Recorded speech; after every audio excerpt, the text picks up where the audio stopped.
Sarah, What? this is a crazy title. The US versus Russia. Oh yeah, the US versus Russia, and the title goes, How the US Military Smoked Russian Mercenaries. Sarah, say hello to our friends. Hi guys. My friends, thank you so much for all the support.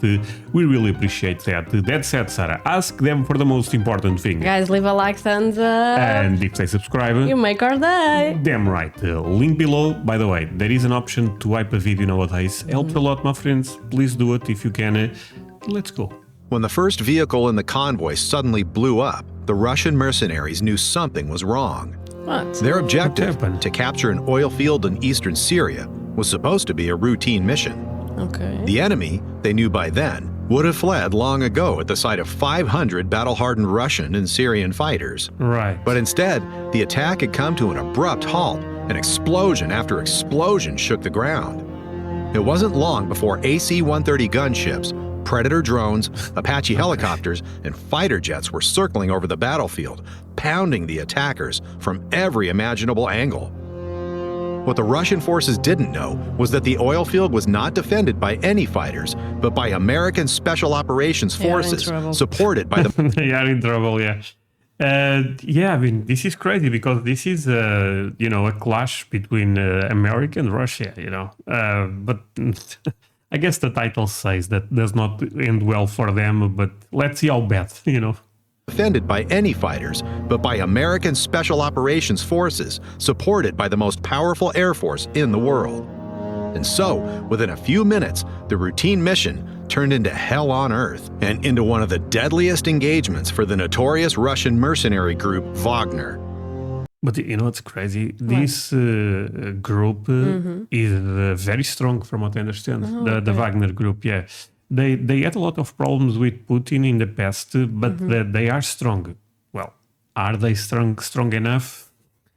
That's probably a different. That's a different answer. Probably not. But yeah, I mean, this is a very famous group. They are criminals? The very complex question, Sarah. Okay, It sorry. depends how do you look at this, I guess. Okay. One of the deadliest engagements for the notorious Russian mercenary group Wagner.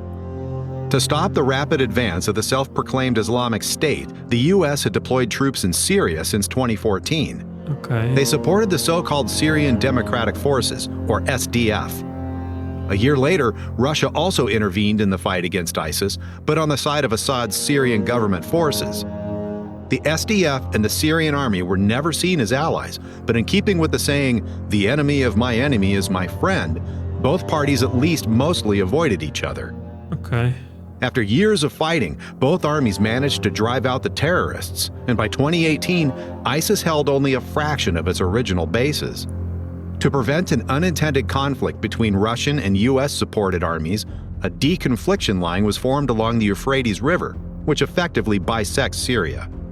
In addition, both parties were able to contact each other through special telephone channels that were kept clear at any time. But despite all these precautions, on February 7th, just a few miles from the Euphrates River, the first deadly clash between Russians and Americans since the Cold War occurred. Wow. So since the Cold War, this is the first clash. Okay. Okay. And a lot of things end up changing because the American military nowadays is so ahead that is not even fair. You know what I mean? But back in the day at the Cold War, I thought it was a bit more close. Correct me if I'm wrong, my friends. But now I'm even more curious to see how this will go. Late in the evening of February 7th, 2018, 500 Russian and Syrian fighters attacked an SDF military base. The base was located about 5 miles east of the Euphrates River and controlled one of the country's main oil fields. Thus, like most oil fields, the area was officially on the Syrian Democratic side of the ceasefire line, but this did not stop the Syrian-Russian troops in any way. The attackers were supported by various Russian-made battle tanks, as well as mortars, artillery, and rocket launchers, with which they began shelling the SDF base without warning. In addition, Russian Air Force aircraft were on standby to provide air support, but initially remained on the ground. However, while everything was initially going according to plan for the attacking forces, the phone suddenly rang in the Russian headquarters near the Euphrates. A representative of Okay, let's quick recap of this. So basically, the Russian mercenaries, the Wagner group, this was easy for them. It's fair to say. They thought, we go there, we may have to fight the Syria soldiers or something, or even other type of rebels, but we are Russia, we are the Wagner group, we are going to win this. But the American eagle was there. Let's continue. The phone suddenly rang in the Russian headquarters near the Euphrates. A representative of the U.S. military was on the line and wanted to know whether Russian fighters were currently trying to take the military base at the Conoco oil fields. Here, not only the Syrian Democratic Forces were under heavy artillery fire, but also their allies, American Green Berets, Army Rangers, Marines, and various support units. After the Russians had explicitly denied the question whether the enemy were their troops, it was clear to the caller. Whoever was currently taking fire at his soldiers, he would feel the full force of the American military in just a few moments. Oh, yeah. The response to the attack on their military base was prompt and tremendous. Even before the Russian convoy reached its starting position for the attack, the first and last vehicles were taken out in a classic ambush maneuver, trapping the forces in the middle. The missiles came from an American Reaper drone, which had been targeting the convoy for some time. However, to the Russian Wagner mercenaries on the ground, the drone was invisible, and they had a hard time understanding where the fire suddenly came from. It didn't take... It's scary. They don't even know what is happening. Yeah. And they had a hard time understanding where the fire suddenly came from. It didn't take long for more shells to hit, spreading chaos on the battlefield. Yeah. American artillery and HIMARS rocket launchers engaged the convoy, inflicting numerous casualties. While the Russian forces were still trying to realize what was happening, 4 Apache helicopters appeared on the horizon. Holy. Although the gunships were several miles away, no one could hide from their precise infrared optics. The laser-guided Hellfire missiles found their target in the Russian battle tanks, while the 30mm cannon forced the enemy infantry to withdraw. Few of them were able to escape the explosive shells, and a Russian survivor later reported that they suffered about 200 casualties within the first few minutes. 200. Oh my. Okay, this is totally destruction at this point. Yes. Almost half of the entire attack force. The reports that are on TV about, well, you know, about Syria and the 25 people that are wounded there from the Syrian army, and, well, to make it short, we've had our kicked. So one squadron lost 200 people. Right away, another one lost 10 people. And I don't know about the third squadron, but it got torn up pretty badly too. So 3 squadrons took a beating. The Yankees attacked. First, they blasted the out of us by artillery. And then they took 4 helicopters up and pushed us in a merry-go-round with heavy caliber machine guns. They were all shelling the holy out of it, and our guys didn't have anything besides the assault rifles. Nothing at all, not even mentioning shoulder-fired SAMs or anything like that. So they... Oh my god, this is even... Okay, this is bad. This is real bad. You know what I mean? Basically, this is the Russian guy telling the story, right? A survivor. Good on him. Okay. Interesting so far. Okay, we should not stop here. This is too funny. At all, not even mentioning shoulder-fired SAMs or anything like that. So they tore us to pieces for sure, put us through hell. And the Yankees knew for sure that the Russians were coming, that it was us, Russians. Our guys were coming to commandeer an oil refinery, and the Yankees were holding it. We got our beat rough. My men called me. They're there drinking now. Many have gone missing. It's a total It sucks. Another takedown. Another takedown.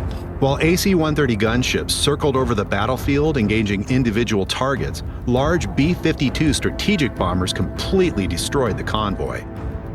Those who managed to escape hid in buildings, but even there they were not safe for long. Late into the night, the attackers were hunted by F-15 fighter jets, whose bombs penetrated even the best cover. The new 5th-generation air superiority fighter F-22 Raptor was also used, but for the soldiers on the ground, it no longer made any difference who was pounding them. The Russian contractors did not stand a chance against the American Air Force.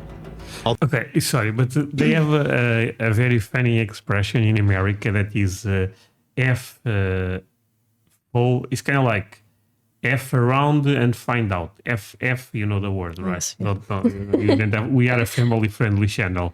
But it's true, I mean, F around and find out. They do it. They do it, yeah. They don't play. Though there were rumors that some pilots from the nearby Russian airbase were asking for permission to take off, the blue-painted Su-34s and 35s remained on the ground. The attackers' casualties were so heavy that in the middle of the battle, one of the Russian commanders called in and asked for a ceasefire, indicating that Russian military was in contact with the attacking fighters after all. A published call from a Wagner mercenary sums up events in Syria. Just had a call with a guy, so they basically formed a convoy but didn't get to their positions by some 300 meters. One unit moved forward. The convoy remained in place about 300 meters from the others. The others raised the American flag, and their artillery started ours really hard. Then their choppers flew in and started everybody. Ours just running around. Just got a call from a pal, so there are about 215 killed. Jesus. They simply rolled ours out hard. Made their point. What the ours were hoping for in there? That they'll run away themselves?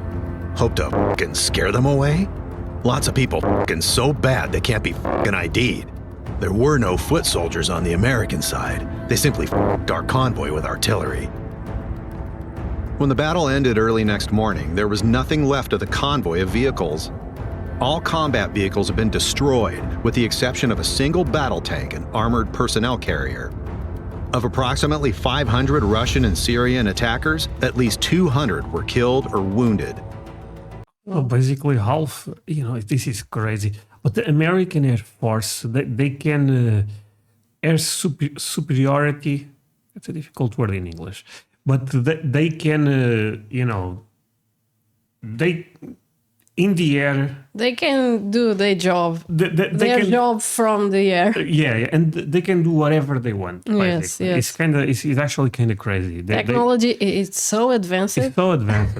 But the same goes for the Navy, to be fair. I guess that's American military. They are really good at a lot of things. One of the mercenaries later reported that in some places they found solidified melted sand and gun barrels bent from the heat. There were no casualties on the American side and no reports of damaged aircraft. Only one of the SDF soldiers in the base at the oil field was wounded by Russian fire, but survived. The incident sparked outrage on both Russian and Syrian sides, but since the Americans had repeatedly reassured themselves through the Russian officials, they could not be blamed.